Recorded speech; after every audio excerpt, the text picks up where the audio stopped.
Hey,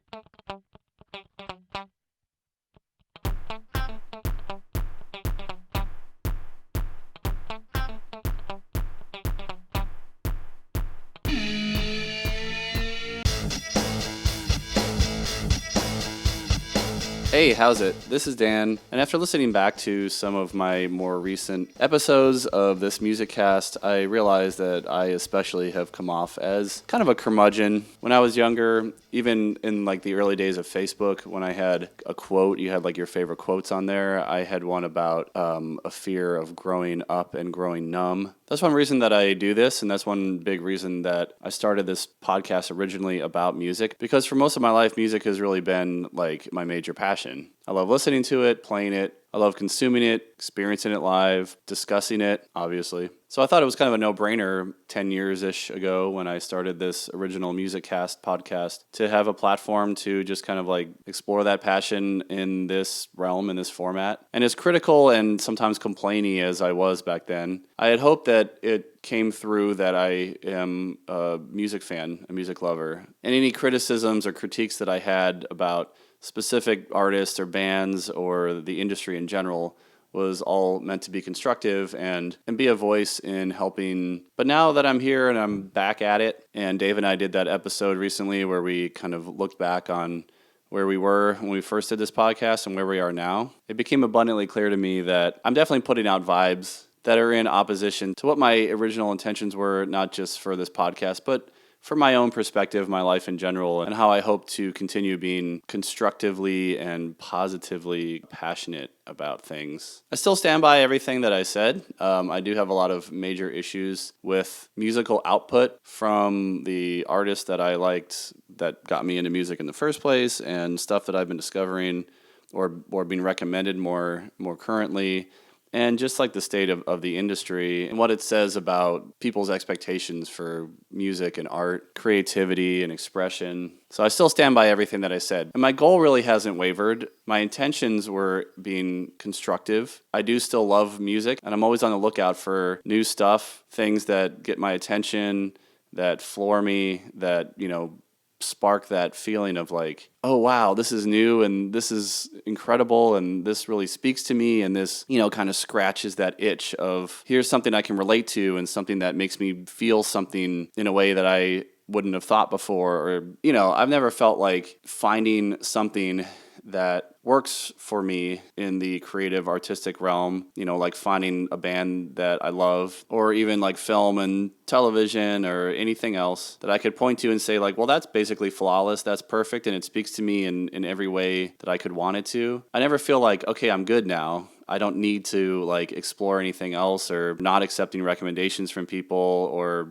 algorithms and stuff. It's not like I feel empty or like I keep needing something new to scratch that itch necessarily. It's just that, life keeps going and we all keep kind of growing and evolving, and our perspectives keep getting informed by new experiences. And that's kind of what like art is to me, is like a way to process all that stuff and deal with it and celebrate it, enjoy things. That's why my creative collaborator, Jeremiah, and I, who you can hear on the Musicast branch of this podcast, that's why we started the whole Mobius project idea in the first place. The Mobius of creativity and expression coincides with and evolves with and grows with us, with life. It's never stagnant, it's never over, it's never done. So anyway, getting this podcast back up and running again, my intentions are still the same, but there's been a lot of life lived in between when I stopped doing this podcast and now when I've started back up. And I definitely have more altered or evolved or changed perspectives or whatever. So many new experiences that have fed into that. And all the while, I've still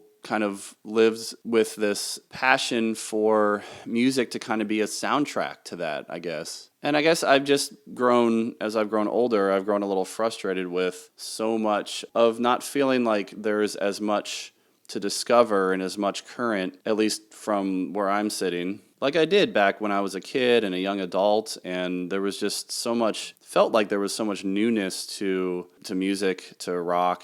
But now, honestly, when I want to kind of give a soundtrack to something that's going on in my life, and I know it's ironic because now more than ever, we have so much access to everything from any point in time and there's so much new stuff coming out constantly, you would think that it'd be easy to find all sorts of things in all sorts of areas that I never could have discovered before, just like flipping through a CD rack at a local record store. And maybe that's part of the problem, is it's just oversaturation and like completely overwhelmed with content, with output, and maybe returning back to the stuff that I'm, most comfortable with, the stuff that's kind of tried and true that I know is going to have an emotional response for me, that I know is going to make me feel comforted or, challenged in ways that I'm used to be challenged by music. Maybe it's just kind of a safety net. I guess that's what nostalgia kind of is. But like I said at the start, I had this inclination early on in my young adult life that, I could see responsibility piling up, and how looking around me and seeing other adults and,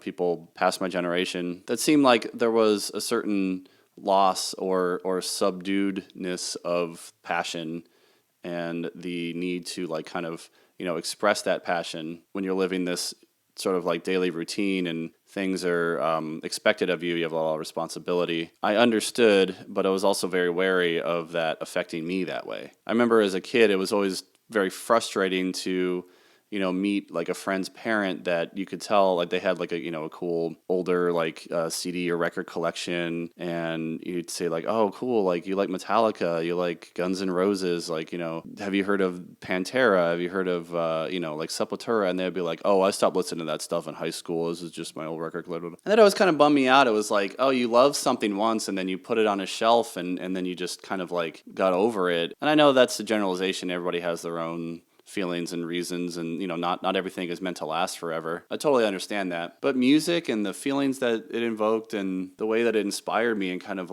directed me to live my life, by feeling things and having real experiences and not just letting life happen to me, but going out and living life, a lot of that came from the way that I kind of interacted with music, and not just consuming it but also experiencing it live and then playing it. Those things were very important to me, and I guess it would feel like a bit of a loss of an identity to just wake up one day and say well, I guess, that was fun, but I'm over it now and I need to focus on this other stuff that's more important. I always kind of hoped that even as a younger person that I could learn to integrate who I was with who I was going to be and not sacrifice one for the other, especially if that was what was expected of me, or if that made me, more homogenized or feel more fit into how I was supposed to be as an adult. So the reason I'm saying all this, giving this disclaimer, is that I know that I've probably come across as pretty grumpy and out of touch, and I could rationalize and justify it all day like I already kind of have, but that's not the whole story. So in this episode, I just wanted to run through some things that, conversely from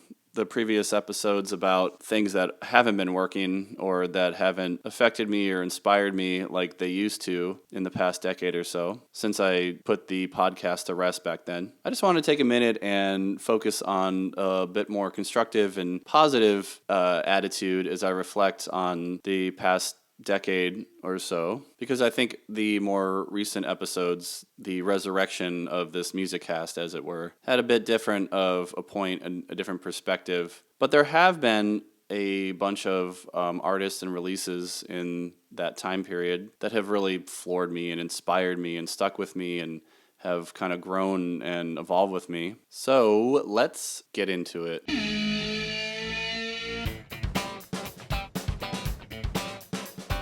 All right, I know I'm going way back here. I mean, I can't believe it's been almost 10 years. But one of the most astounding albums that I heard back in, I think it was released in 2013, was Paramore's Self-Titled, after they lost a couple of their members and they came back with a much more broad, open, diverse, and bigger sound in some ways. The album definitely caught me off guard in a good way for the first few listens. But man, it's just stayed consistently solid and interesting. And every time I listen to it, there's just something new to discover. And I love that when material can on the surface seemingly be kind of, friendly, inviting, poppy kind of stuff, but there's something else going on and there's some real true, honest expression going on and something that needed to be said, either, through the lyrics or through the music itself. And I would point to Paramore's self-titled album as a perfect example of that. To me, it is a little too long. It has some filler. I mean, I like the interludes and everything. I like everything individually on it, but it just, it is a pretty hefty runtime. But I also really like what they were doing with that, what they were going for. They made like 3 albums of 10 or 12 songs. They were very tight, and you pretty much, for the most part, got what you came for with those. But they were just really opening it up and like trying and taking risks. And that, I mean, really, when it comes down to it, for me and new music, whether it's, follow-up releases by existing bands and artists that I already like, or, a brand new artist or a recommendation that I hadn't heard of before, if it just comes across as like really safe and comfortable, even if it's like really heavy or like really emotional or like really, really edgy or whatever it is, but if it just doesn't have that intangible like honesty and fearlessness, I mean, I think that's what art should be, or at least what it is to me, is risky. When you put out something that you know that people are going to like, you're putting out a product. When you put out something that means something to you and you're not sure if it's going to find an audience or if, how people are going to react to it, it doesn't always succeed. Sometimes maybe a little bit more time or thought should be put into it, like Metallica's Lulu or even Saint Anger. I love talking about Metallica because they're one of those bands, or maybe like the band, that they had the privilege of getting to take big risks like that. And, even if Saint Anger like failed miserably, it's not like it would have ended their career. And they did it, a couple times with Saint Anger and Lulu. But their reputation is so solid, they couldn't tarnish it like that. Like Radiohead is another band like that, where bands can take these big shifts and it doesn't affect their overall trajectory or career, really. It's not like, Metallica would put out a bad album or two and not be able to sell out arenas or stadiums, and they would just, be relegated to playing like little clubs again or something, or become like Spinal Tap. And even with like Load and Reload, they were able to kind of reinvent themselves in some way, and they got a lot of flack for it. But they also, I think they got a lot of attention and they got a lot of respect from other audiences that may not have been on board at first, but they didn't do it like in a pandering way. An issue that I have, and Dave and I touched on this in a previous episode recently, is the fact that like a lot of these bands that started out as, we call them like insane core, Dave called it like diarrhea core. Riff salad is a term I've been hearing more recently. They call them metalcore bands, but to me, I want to say something about metalcore real quick. This is a total aside. To me, metalcore, to me at least, is, it's metal and hardcore mashed together or evolved together. And it makes a lot of sense because, they're one and the same in a lot of ways. They share a lot of intention and vibes and musicality and stuff like that. But when we talk about metalcore, or at least the stuff that I've been hearing more recently on YouTube and things, is like, it's always focused on this later wave of bands like Devil Wears Prada and Attack and like Bring Me the Horizon and stuff like that. That's fine, and like I do agree that like that was born out of metalcore originators, but like if you go all the way back to what, like I think it was like 94 when Machine Head put out Burn My Eyes, like to me that is a quintessential metalcore album because they took thrash and the groove of hardcore and they put it together in something that was pretty unique. I mean, even Biohazard, I'd say, was more metalcore in a lot of ways because they had that kind of like street level, community focused hardcore vibe, but they integrated a lot of like, more metal into it. And there were lots of other bands, that kind of like toyed with that, like Madball. And I'm not a scholar in this or anything. This is just from my own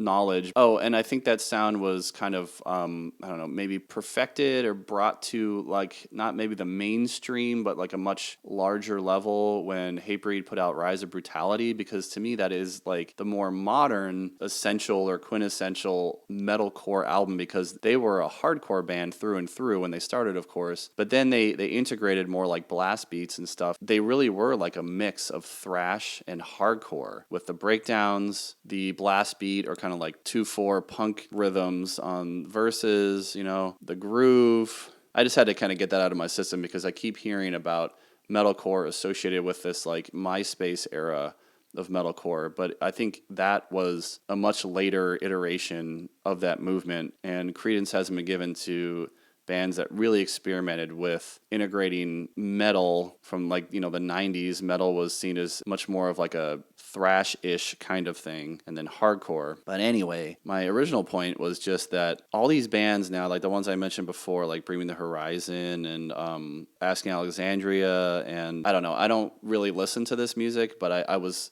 peripheral to it. I'd see these bands opening for other bands that, bigger bands like Machine Head or Soulfly or something in the mid to later 2000s, and I was privy to the fact that this music was there. I tried to get into some of it and it just didn't work for me. There wasn't like enough of a hook or cohesion to the music to make it like more than just a lot of heaviness without focus or direction. But I respected that, these bands were trying things. They were integrating like techno and keyboards and stuff, and it was all over the place. But now, almost exclusively, these bands are playing like butt rock or like arena rock, and that's fine. I think that's great that they're diversifying, that they're able to, connect with different kinds of audiences, that they're not solely focused on just a niche market that's going to keep them always grinding and never able to like live comfortably. As a business choice, I think it's great.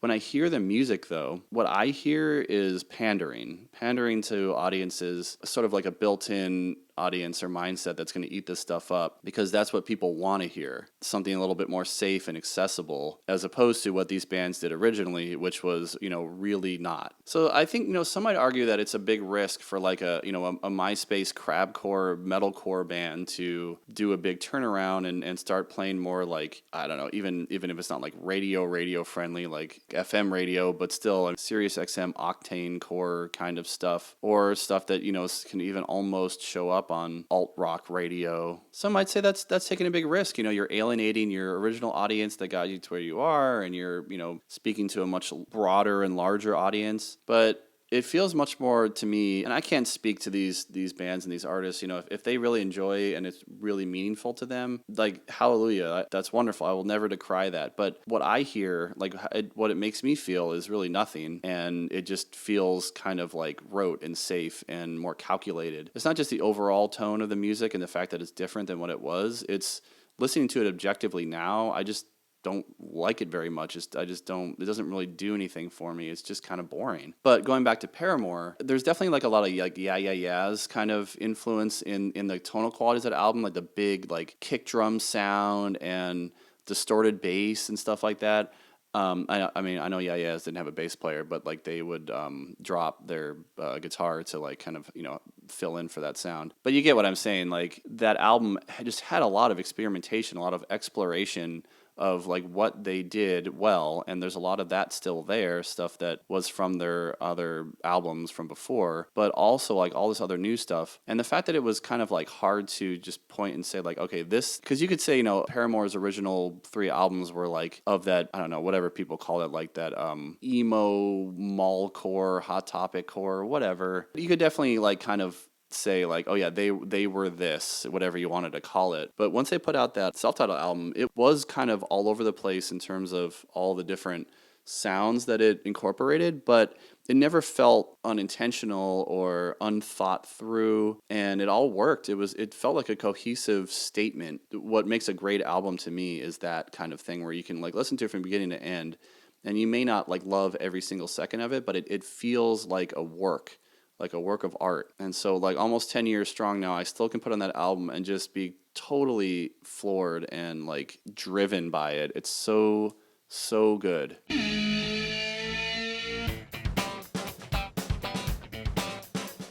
Speaking of artists kind of taking risks and opening up their sound in different avenues that you wouldn't expect, Kesha's Rainbow has not only been one of my favorite albums since its release, but it's really become one of my all-time favorite albums. Now, I was totally privy to Kesha, and I have a completely unabashedly non-guilty pleasure soft spot for like female-fronted pop rock for the most part. I have a nostalgia for like Britney Spears and stuff like that, but I don't actually find it to be like good music. It's just fun. Kind of brings me back to a time when things felt a little bit more innocent, even though she's not that innocent. But really, it was kind of post-college. I was listening to Pandora at work, in the early days of Pandora, and where I could discover artists on there. I was listening to a Britney Spears station, and I guess because she had opened up for her on tour, Sky Sweetnam, a Canadian kind of pop rock star at the time, who's now the frontwoman of Sumo Cyco. Ontario-based metal band. And if you've never heard either iteration of Sky's stuff, her solo Sky Sweetnam stuff, or her current band, Sumo Psycho, please check out both because they're both awesome. But that was kind of like an entry point for me into, I was like, oh my gosh, I love this so much. The energy, the fun, the fact that it had an edge, but it was still poppy. And then that's when I just went down in a rabbit hole and I was looking for like any kind of female-fronted pop music with guitars, basically. But around that time was also when Kesha was hitting the scene. And as much as it was fun to kind of step into that mode that she portrayed and like want to dance and stuff, I really honestly couldn't stand the surface level like nonsense that was her persona. So, I was familiar with Kesha and I heard her hits on the radio and stuff. I think somebody had given me her first album at some point, but I only listened to it maybe once. But, I knew who she was and, being on the radio and stuff, I wouldn't turn it off if, it was with people that also wanted to hear it. But then, she kind of disappeared for a while and then the information about her legal struggles came out. Like a lot of people, even though I wasn't really into her music, I was interested to see how that whole thing would play out because it was very, indicative of bigger things, that were to come in our kind of culture and society these days with the Me Too movement and everything. When I first heard her song Praey on the radio, several years ago, at first I was like, oh, this is weird. And then I didn't know who it was, and I thought it was interesting. By the way, I don't typically listen to pop radio just because, but I found that when my son was younger, that was more, well, even now, still more conducive to having a successful car ride somewhere with that kind of stuff on as opposed to like Machine Head or Blood Simple or something, which is what I would have preferred. So I got exposed to a lot of stuff that I really never meant to or wanted to, and I had to like bite my tongue and grit my teeth through a lot of rote, predictable, nonsensical, churned out pop music, which I'm not criticizing. It is what it is, but it's not what I gravitate towards, to really like experience music. It's not why I listen to music. To be spoon-fed, super overproduced, fake, bland, blah music, that's really about nothing. Remember around a similar time, I heard a couple songs that really kind of like, took my attention. I mentioned Praey. Another one was Sia's, it's called Chandelier, I think. That song is so intense. Her vocal performance is just like undeniably gut-wrenching. I try to listen to some more of her music and, a lot of it doesn't really speak to me, but that one song in particular it was pretty hard to ignore. And then same thing with Praey. Like I said, the first time I heard it, I was like, well, what is this? I didn't know it was Kesha. And then I found out later that it was Kesha and I was like, well, that's interesting. So then I really started to pay attention to what it was about. And then, it was the way that pop music is way overplayed on the radio. I heard it so many times. I was really, really like not just hearing it, but also like really enjoying it. And it's one of those songs like I don't enjoy it in like, oh yeah, like I really want to listen to Praey just to like have a good time and decompress. Like it's a very, very emotional and rough listen. It's raw, but that's what really drew me to it. I was like, I can't believe I'm listening to, I just heard like a Meghan Trainor and a Taylor Swift song or One Direction or something, and then I hear this song that's just like really got my attention and it's making me feel things and consider stuff and her perspective and everything that she's been through. And I was like, wow. And also like the instrumentation of it is very unique and not normal. It doesn't just have like a pop beat, but it's not your like kind of, I don't know, typical ballad either. It's such a unique song, and so it really stuck with me. So when the album came out, I want to say that I like listened to it, but didn't really catch me at the time. Like a lot of it sounded at the time because I wasn't giving it my full attention, but it sounded a lot more just like typical Kesha. So I was like, okay, well that song was a fluke, and that's fine. But at some point, I really did listen to the album a year or two after it came out, and gosh, the more I listened to it, like it just every single song just grew on me more and more, and it was also coinciding with, even though it's not a one-to-one comparison, but a lot of the stuff she was talking about was coinciding with bigger picture stuff that I was processing too, things about learning to let go, to not let your past, haunt your future, and like just about perspective, about dealing with trauma and dealing with challenges and, not letting it like define you. The lyrical content was spot on, but the music was I realized was like so diverse and so unique, and like none of it was really what you would expect from not just Kesha, but just like a pop album. It had a couple, kind of like pop rock songs. It had like a pseudo kind of country-ish song with Dolly Parton. It could be just this gut-wrenchingly dark and brooding like Praey, but it could also be super positive and hopeful and fun, and it had lots of pop elements, but even the parts that were pop felt like Kesha and her team were writing songs that mattered to them. And thusly, it mattered to me. Like, it meant something more than, hey, let's just write like a pop song that somebody will enjoy, in the background or while they're at a club or whatever. This was like music to like really pay attention to. None of the stuff on Rainbow is background music to me, and music in general is not a background thing to me. I like to give it my full attention, not to sound judgmental, but when it deserves it or when it's earned my full attention. That's really how I like to experience music, and Kesha's Rainbow just is like quintessentially that.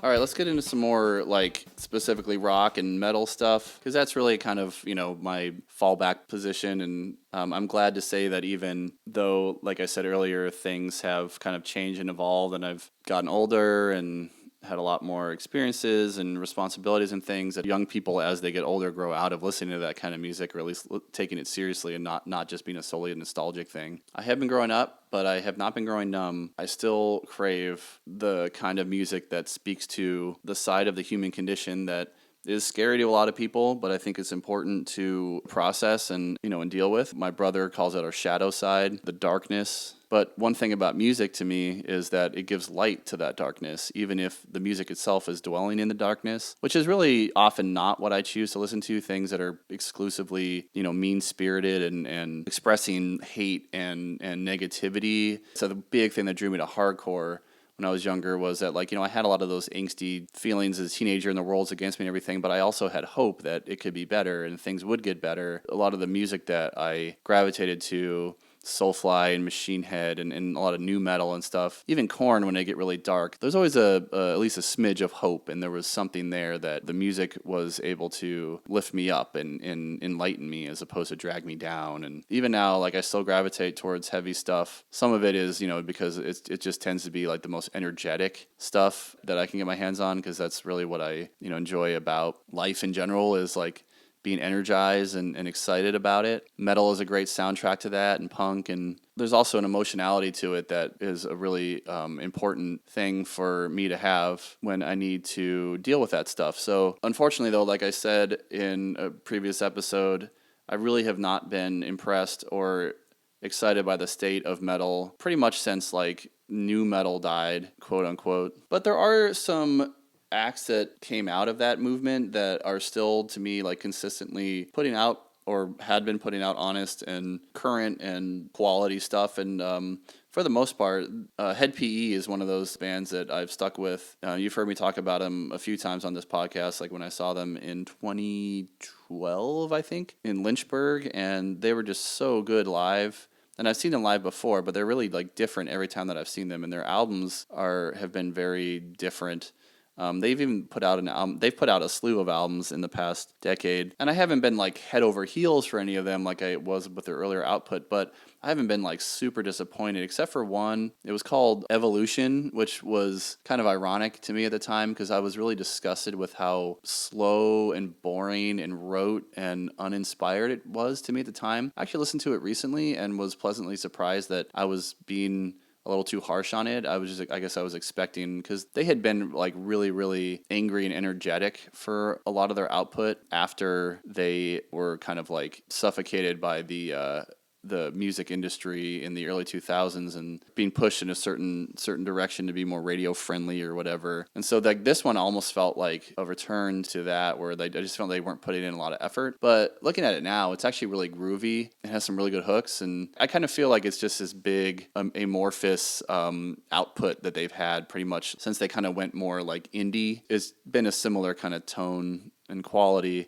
But they have been taking, I don't know if I want to call them risks necessarily. They are definitely sticking to their own comfort zone, but they are, to me, more of a fusion band than they are a new metal or rap metal band, because they integrate a lot of different stuff. And I was talking to Dave about it. He did not like it at all as much as me, but a couple albums ago, most of it was auto-tuned, which I usually really loathe. But for some reason, it worked for me, for them in particular, because that's just a very, very popular style of like rap and hip hop and pop, to use autotune as like a tool, to add different sonic qualities to your music. And for Head PE to do it, it kind of made perfect sense to me because of how much they integrate rap and hip hop. And they've always played around with different styles of those subgenres. So like, why not do some autotune? It didn't bother me. They've stayed solid. They've stayed strong.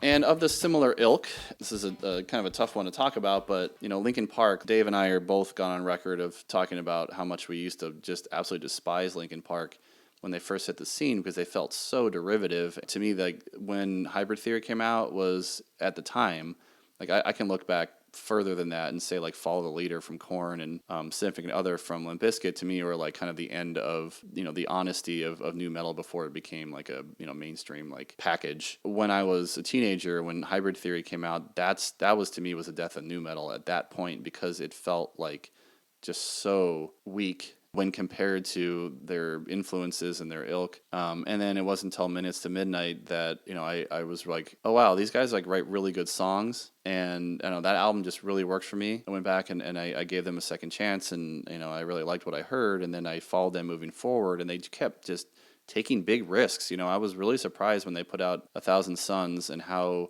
different that was. And I didn't love it at first, but it grew on me. One of my favorite albums now. But more recently, since the time that I stopped putting out this podcast back in 2013, they put out a couple albums that really did floor me. Hunting Party is, I think, a terrific album. Unfortunately, it doesn't stick with me as much as I wanted to. I really, really like what they were going for with it, though. I like the idea that they had done something a little bit more typical, I guess, and almost underwhelming for a lot of people. I mean, some of my favorite Linkin Park songs are on Living Things, but I really like that they took a different intentional direction with Hunting Party and wanted to make something more like guitar driven and have the percussion, be like a direct support of that, and essentially make like a really good, solid metal album. It really didn't bring a lot new to the table for what they do, but on the outside is just a really, really good album, and I do enjoy it a lot. But then, I mean, that's why I was so surprised, and I mean, again, taking risks. Like when they put out One More Light, I have not been staying current on, music news and the gestation of projects and things as much as I used to. I don't follow a lot of this stuff. I just don't have the time or the bandwidth to be clued into all the behind the scenes stuff like I used to, and following every band member's like personal journey and stuff like that. So I didn't know that they were going to put out like a pretty much completely pop-esque album after Hunting Party. I was really surprised, actually.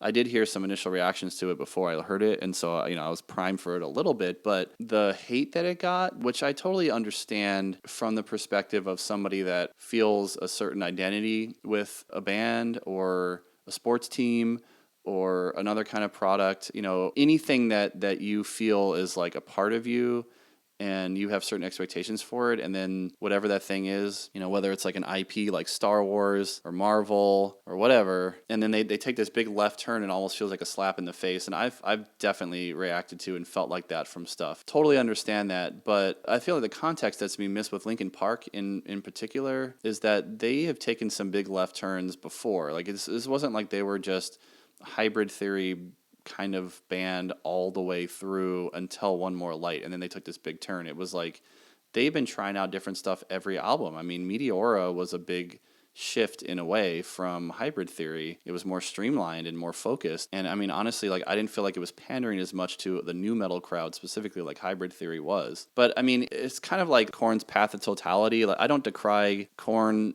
for doing something like that. I just feel like it didn't fit in their echelon, even with the risks and the changes that they've made. Like, to do something that's that specifically like genre departed or genre separate. I guess some people would say that like dubstep with its, kind of like abrasiveness and off-kilterness fits in well with metal, but to me it just did not work at all for Korn. But it would have made a lot more sense to me for it to be like a John Davis side project or something. He could have had the rest of the band with him, but don't call it a Korn album. I get what they were going for, but it just, I don't know, it didn't feel right. And I could totally see One More Light being more like a Chester side project or something like that. And I know that like general Linkin Park fans were really taken aback and like just weren't expecting that. However, as a work, as an album, as a piece of art, as a piece of expression, especially with what happened soon after, I mean, to me, it's a masterful work. And yes, you can say like it was derivative of certain types of pop music, at the time, that like the Katy Perry roar kind of like empowerment pop. It had that more like, I don't know, emo pop kind of thing going on. But to me, it doesn't sound so unlike Linkin Park. It's just that Linkin Park, the band, is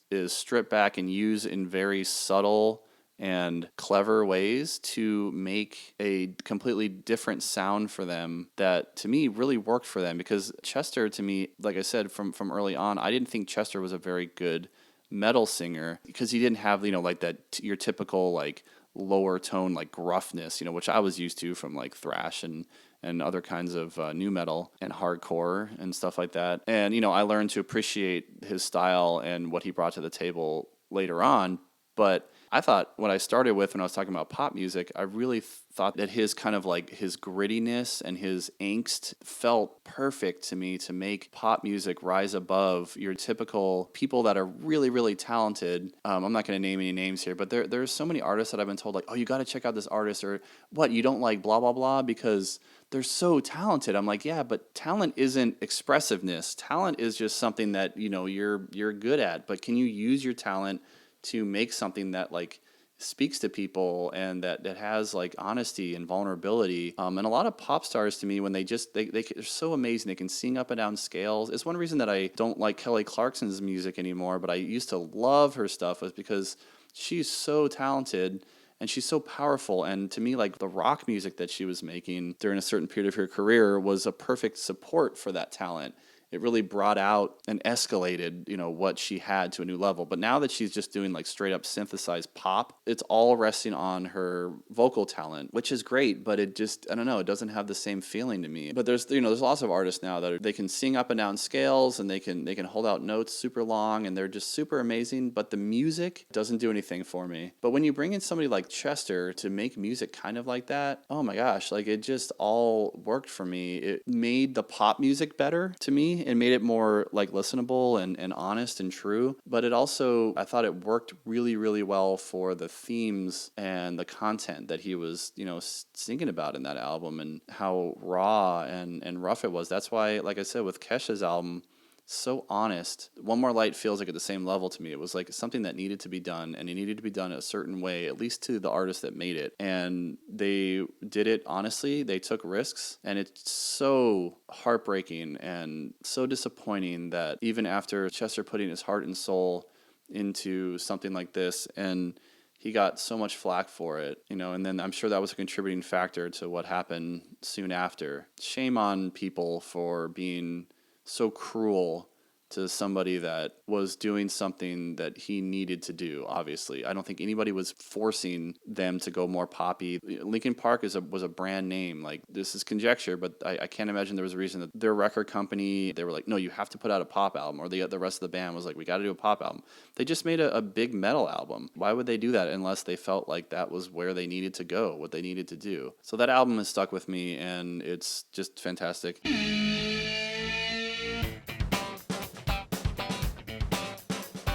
All right, as usual, this is going on a lot longer than I originally meant it to, so I'm going to blast through a few here, just name drop a few things that have been consistently, solid in my eyes and have been worth sticking with, as opposed to some of their peers or other bands that I have liked, about as long or from the same eras that have fallen off for me. Bands like Dropkick Murphys, still just solid. They do what they do, and they do it great, and, I just have never heard something from them that I'm like, man, they just need to call it a day. They're done. I really did enjoy, especially the first album of The Dreaming, Christopher Hall from Stabbing Westward's side project. It was really repetitive after that point, but still solid, I thought. The first album was the only one that I really ever returned to from The Dreaming, but But I was always wondering, because you heard so much controversy directly from the band, especially from Christopher Hall, saying that the self-titled Stabbing Westward album that was their last at the time before they broke up in, like, what was that, 2001 or 2 or something, that really wasn't the album they wanted to make. They got pressured into making something more, like, of course, radio-friendly and more accessible and all that stuff. Other people in the band had a larger part in the songwriting than they used to, so, like, the songs that Christopher was singing, he didn't feel as connected to or personal, even though I really like that album as an album, and I think it's an interesting progression for Stabbing Westward. It's not where, like, I wanted them to go, but I like every song on there, and I can listen to it all the way through and, love it for what it is. But I definitely understand where they're coming from, that like they don't recognize it as, like, a canon Stabbing Westward album. That's fine.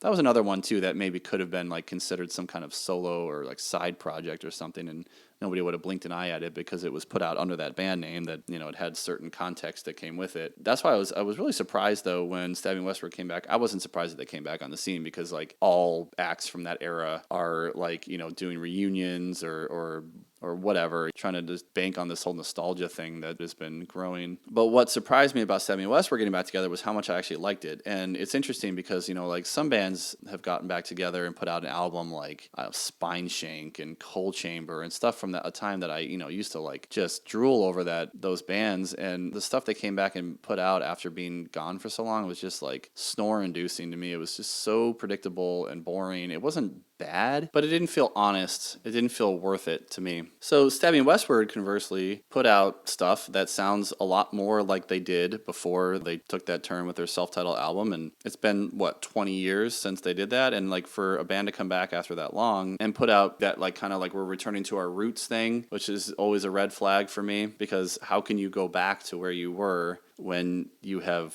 gone past that? It just doesn't compute. It doesn't make sense. To me, that's such a pandering thing to say, is like, we're going back to our roots. We're going back to what the fans really wanted. That's one reason that Max Cavalera's output, pretty much since, like, Dark Ages of Soulfly, has just been really disappointing to me. Even some of it that I've enjoyed for what it is, but he's just been sitting on his laurels of the Arise and Chaos AD era of Sepultura, and it's just been done, and he just keeps doing it, and it's just like, stop, or at least stop expecting me to care, because I don't. But so that was really surprised when Stabbing Westward, came back, and they had a familiar sound, and they were kind of like, picking up where they left off with Darkest Days. But I don't know, it's amazing. It's so good, and it just sounds like they haven't lost a step since then. I'm really excited to hear their full-length album that's on its way pretty soon, and I hope I get to see them, because I only got to see them one time when they were touring on their self-titled album, when, like, Christopher Hall got all ripped, and, like, they were dressing a lot different than, like, just normal guys, like, in their emo time. Like, they were in, like, fashion designer stuff, and I got to see them play at the HF Festival, which is, like, a defunct festival that was for a defunct radio station out of Central Maryland, the Baltimore, D.C. corridor. It was, like, their second alt-rock station, but it was the best one.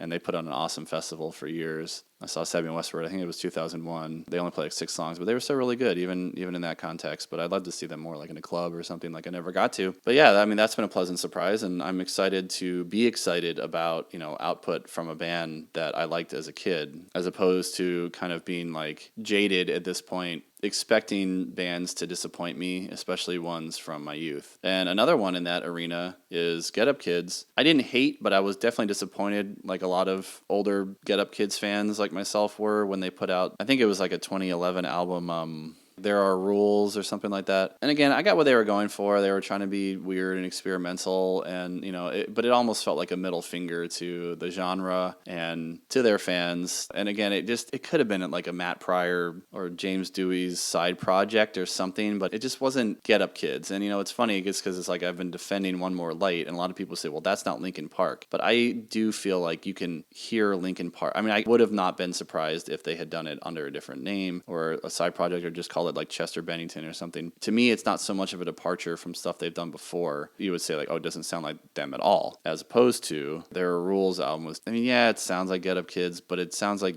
Get Up Kids trying to parody themselves, and like they were just messing around. I guess they had a vision for it, but it wasn't a vision that I really connected with. So I was really pleasantly surprised when they came back. They put out an EP, and it just, sounded solid, sounded like Get Up Kids from the past. And then they put out their album Problems, and man, that album is so hooky and so energetic and so well written. And I was lucky I got to see them a couple years ago too, before the pandemic started. They were great live. They really pleasantly surprised me, but their album Problems was just great, just solid. It was just exactly what I want from Get Up Kids, except it had elements from like all of their output, but it didn't feel like they were pandering. It felt like they were writing songs that they cared about, and that made me care about them. It didn't feel like they were going back to their roots just to do that. It felt like they were reconnecting with what they do best, but doing it in their current mindset and state, and I applaud them for that. All right, another couple that shouldn't be a surprise at all if you've listened to any more of this podcast, Jonah Matranga. He's gone back to Onelinedrawing. He can't put out anything bad in my eyes. Even if it's not my favorite of his, it's always good. And he put out an album, which I think he redacted during the pandemic, called Songs with a P. So it was like P songs. And it was great. It was solid. He put a lot of extra, finesse and production into it than he often does with his solo stuff. But then he decided it wasn't given enough fanfare or something, so he took it down. I don't know what's going to happen with that, but he's still doing his thing, still going strong. And really, he kind of embodies everything that I love about music as an art form, as about humans expressing something, not just a product that's being packaged and sold to a market or a demographic. Jonah makes honest music that he feels he needs to make for himself so that he can connect with people. And I've always felt like that from him. I still feel like that as I've gotten older, as he's gotten older. I don't feel like he's pandered. I don't feel like he's phoned it in. He does things when he wants to. He does it how he wants to. To me, that's what art is. You can take it or leave it. You can like it or hate it, but you can't deny that it's honest. If anything I could say about Jonah, and the reason that I stick with him and I still fund his Kickstarters and still follow, he's one of the only mailing lists that I'm still on, is because he does it honestly, and I know he cares about it, and that makes me care about it. And of course, even though he hasn't been a lot of output in the past few years, Weird Al's put out a few albums since I stopped doing this podcast last time, and what can I say? I mean, Weird Al is perfection. After all my musical experiences and all the ups and downs and all the things that have gone into it for me, and disappointments and artists falling off, Weird Al he's just always been there. He was my introduction to kind of guitar-driven rock music in the first place, and through the fray and through all the revolutions, he is still coming out on top as I can't deny he's got to be my favorite artist, honestly. And I know it's been a while since it came out. Mandatory Fun, that album is just as solid as they always are. He always does everything right. He does it with honesty and integrity. He inspires me and lifts my mood. And like I mentioned in another episode, I got to see him a couple years ago with my brother and dad, which was full circle of the first rock concert that I went to with my dad and my brother to see Weird Al. So keep going, Al. I will always follow and support you.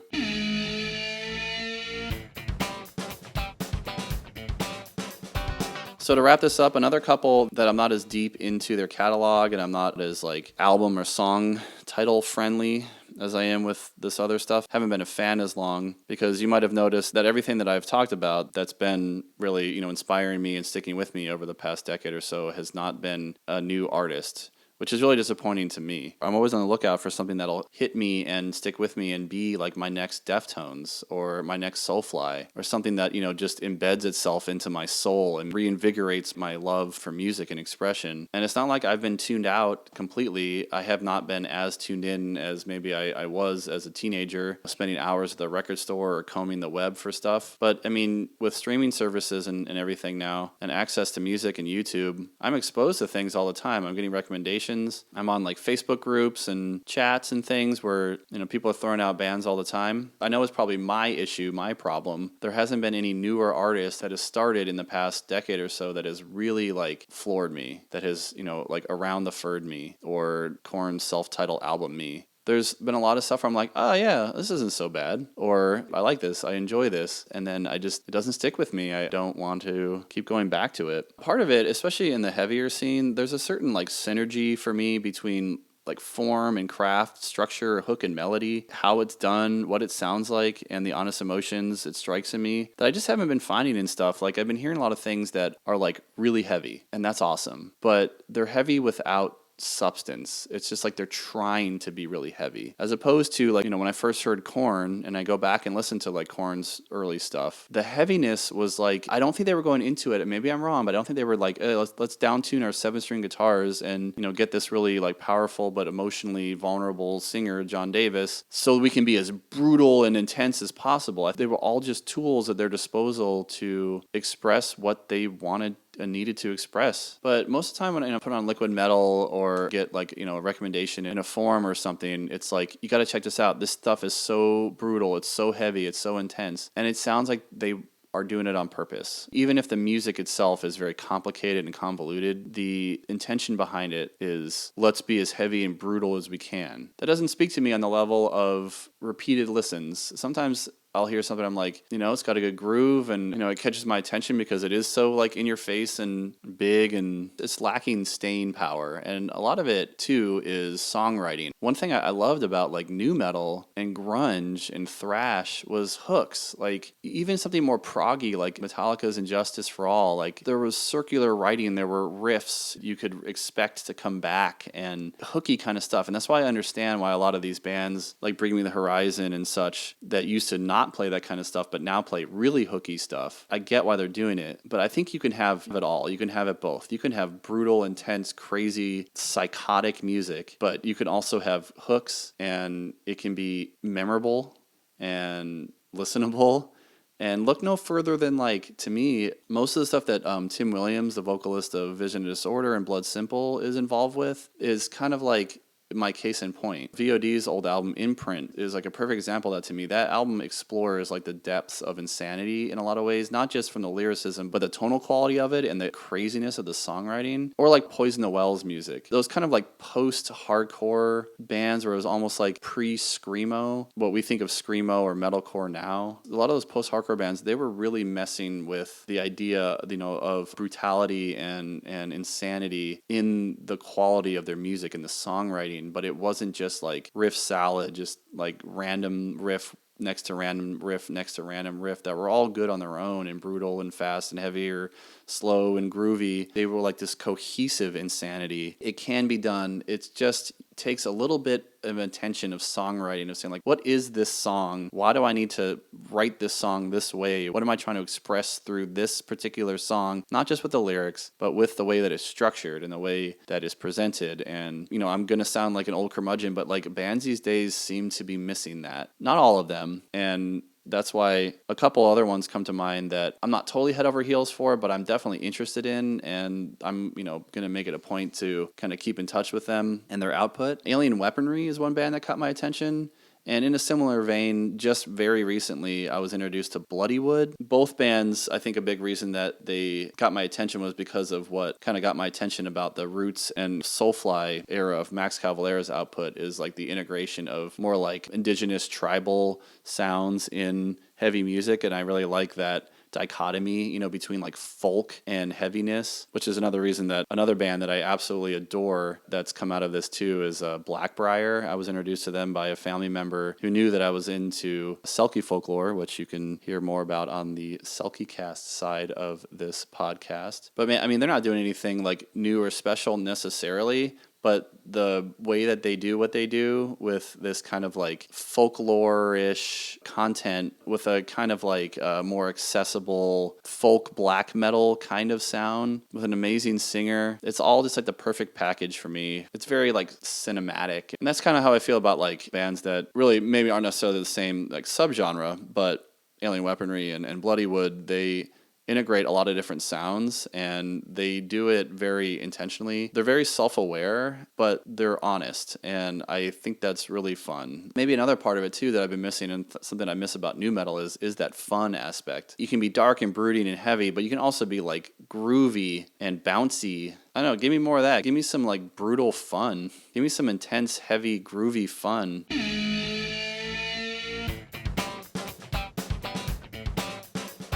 A last couple mentions, even though they're not new artists by any means, but they're newer to me. I saw the Dirty Heads, and I heard about them because when I was living on Maui, reggae-infused music was ever so popular, the island kind of music, and Dirty Heads was touring with Sublime with Rome when that was still a new thing. And I saw them, and I thought they were fine, but I never really listened to them. That same tour, as you can hear on an earlier podcast episode, came around last summer, the Dirty Heads and Sublime with Rome tour, and I actually gave Dirty Heads another chance, and I was listening to them, and I actually really like what they do, and they're kind of like Head PE, but not heavy, like a fusion kind of band. They're not just one thing, and when they do one thing, they do it with other things integrated, so it's never just one thing at a time. And to me, that's kind of what fusion is like you're playing on different styles, but you're integrating them and altering them enough to be its own style too. And I've actually been really enjoying just putting on Dirty Heads while I'm doing house chores or something, because they're really fun, but kind of like the same way that I said that earlier, that I like female fronted pop rock, because the rock side gives it kind of an edge that it wouldn't have if it was just pop.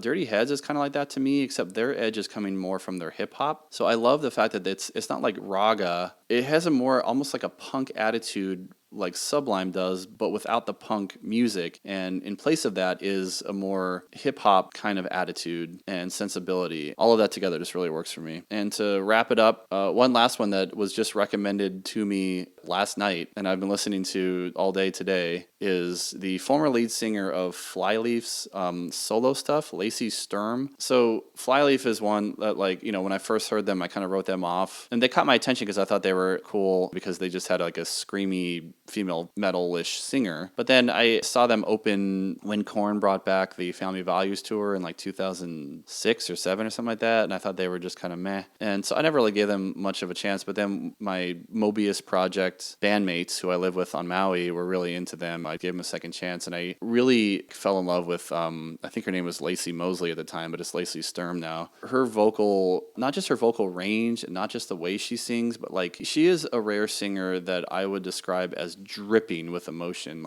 She never just sings a song. She is the music. Her stuff is so intense and so vulnerable and so personal and so powerful that it's just hard for me to ignore. Even in some of their weaker songs, she is always 100%, and I'm always compelled by what she does. So I was sad to hear that when she left Flyleaf, because I thought Flyleaf's third album was great, and it was a great progression for them. And then their subsequent album with a different singer I thought was just incredibly mediocre. It wasn't bad, but it was just a big step backwards, and it's big shoes to fill for Lacey. And of course, the elephant in the room is their religious content. They're very overtly Christian, and what I say to that is the same reason that I can listen to Slayer or even Eminem, people I disagree with in a lot of ways, or at least what they're presenting in their lyrical content. If it has a certain kind of honest integrity. I know some people are very specific about I can only appreciate it and listen to music where the lyrics and the content and the politics or the religion or whatever is matching what I wanted to. I don't mind being challenged a little bit. It was a big thing when I started listening to Eminem. I really disagree with a lot of the stuff that he talked about, but I found his music compelling, and sometimes I would listen to it and hate what he was saying, enjoy the music, but hate what he was saying, but still feel there was a conversation going on there where he was challenging me to have to consider things that I didn't really want to think about, or that I already thought I made up my mind about. Flyleaf is kind of like that, where I don't necessarily like or agree with the, fervent intensity around the content that she's singing about, and what they stand for necessarily. But to me, that's kind of beside the point, is the music is so good, and her vocal performance is just so astounding that she could be singing about anything. I don't really care. I don't have to identify with it. I don't have to support messages of these artists that I disagree with. I can still like their music. I don't like the idea of rejecting something outright because you disagree with it. Not to get political, but I think that's a big issue we have in our world right now, not just this country. But if you disagree with me, or if I disagree with you, one of us is right and one of us is wrong. I mean, nobody's right, nobody's wrong. We're all the same. All right, but anyway, I remember that Lacey Sturm had put out a solo album a long time ago, and I remember listening to it, enjoying it, but for some reason I just never went back to it. I don't remember why. Maybe it's because it wasn't Flyleaf, and I just couldn't wrap my head around, I've never been as into solo stuff as much as original bands that were like, the better version of a lot of times of what the solo artist does. Jonah Matranga is one exception to that. I feel like his work in Far and his work solo is equally good. But, most of the time when somebody like goes on to do a solo project, like anything that Rage has done outside of Rage or like Serge Tankian outside of System of a Down, it's fine, it's good, but it's not the same. Or like Phil Anselmo and Pantera, all these like solo projects or side projects are just never quite can do it for me the way that, that the original output and I hate this word, but like the synergy that, these particular collaborators would bring to the table when they would work together and they try to do something similar. But I've been listening to Lacey since Jeremiah reminded me that she had put out more than one solo album at this point. And I think I have rediscovered that hope that I have been kind of talking about this whole time and searching for in new music, even if it's by an artist that's not newly hitting the scene. I'm so excited that there's music that's being put out that's new, that's speaking to me, that's amazing, that's honest, that is true. And so I'm going to stop talking now and go listen to more of her. And I highly recommend that you do too. And also, if anything that I've said kind of makes sense and speaks to where you're coming from, or that I've completely missed an artist that would fulfill this thing in me that wants to connect with music in a certain way, then I am very open to recommendations, which you can contact me at all the places that I'm about to mention in the outro. So thanks for listening, and I will see you next time.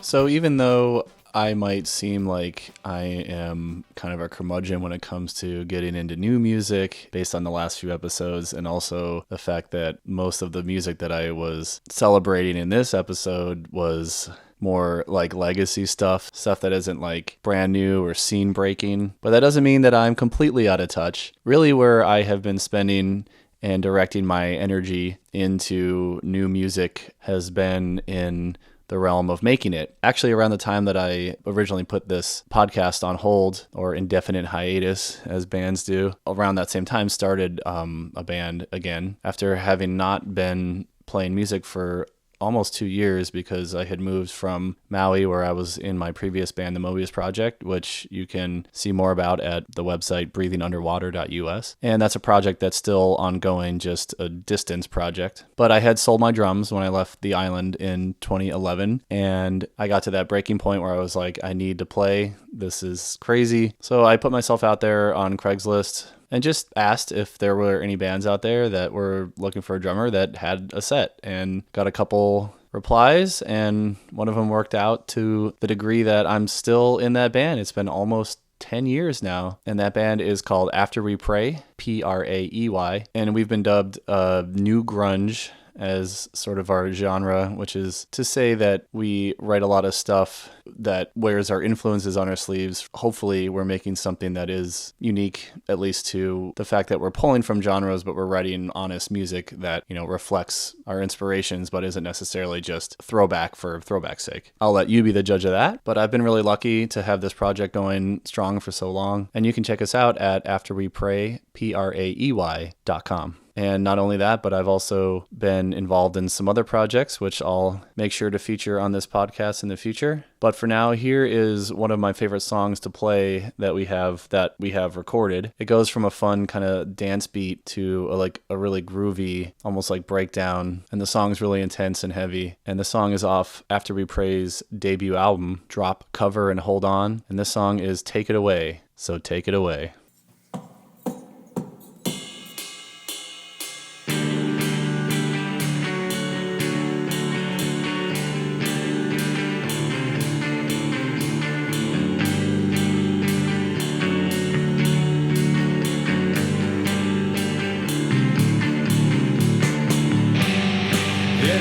Time that I try to be my own man, take me down, you tell me how I'm gonna live now. Gotta say everything that you want me to be. Gotta say everything that's not me. Every time that I try Take me down, tell me how you're gonna frame me. I'll take everything that you want me to be. I'll take everything that's not me. Fuck!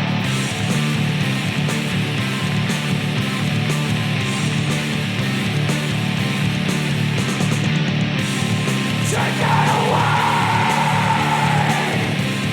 Take it away! Take it away! Take it away! I'll say everything that you want me to be. I'll say everything I can't say. No, I won't be.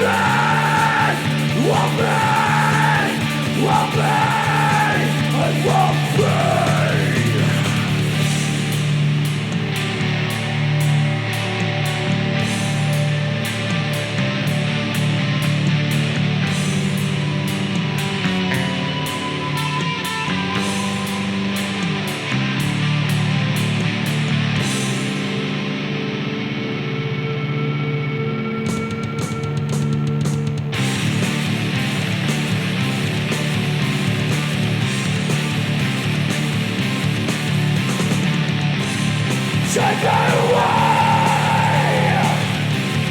Take it away! Take it away! Take it away!